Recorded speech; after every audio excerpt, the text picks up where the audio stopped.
biologist and well-known writer.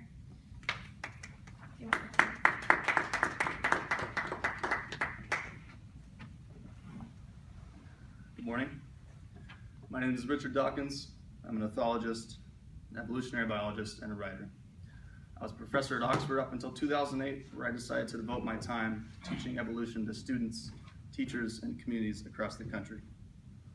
I'd like to first begin by defining evolution in my own terms. It is a change in the heritable traits passed down generation to generation within biological organisms and populations.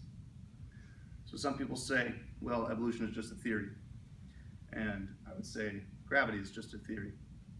The Earth being round is just a theory. Because there's a misconception between what is a scientific hypothesis and a scientific theory.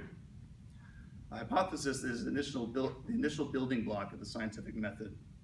It is an educated guess, and sometimes it's backed up by some sort of evidence, but it needs to be further tested. A scientific theory, on the other hand, is a well-substantiated explanation that is acquired through the entire scientific method and then tested and retested until confirmed through observation and experimentation.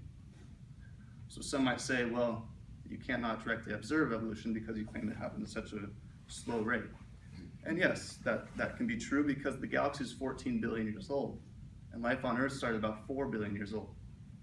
However, we do have experiments, and there are labs that have witnessed evolution happening in front of their eyes. And I'd love to talk about some of those experiments later.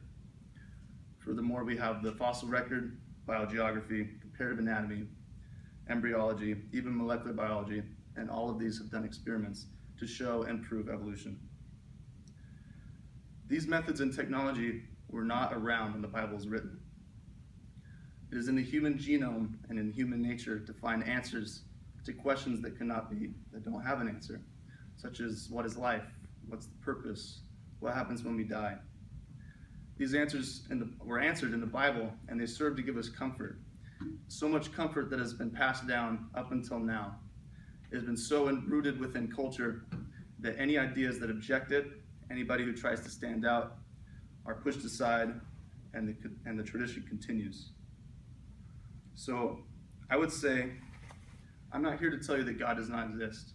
This isn't a debate on evolution or atheism versus creation, because you can believe in God and still believe in evolution. I'm not here to tell you that what you believe in church is meaningless, or the stories and lessons you've heard do not apply, because that's not true. The Bible is a beautiful book of poetry that is thousands of years old, and there's so many good things that be taken from it. I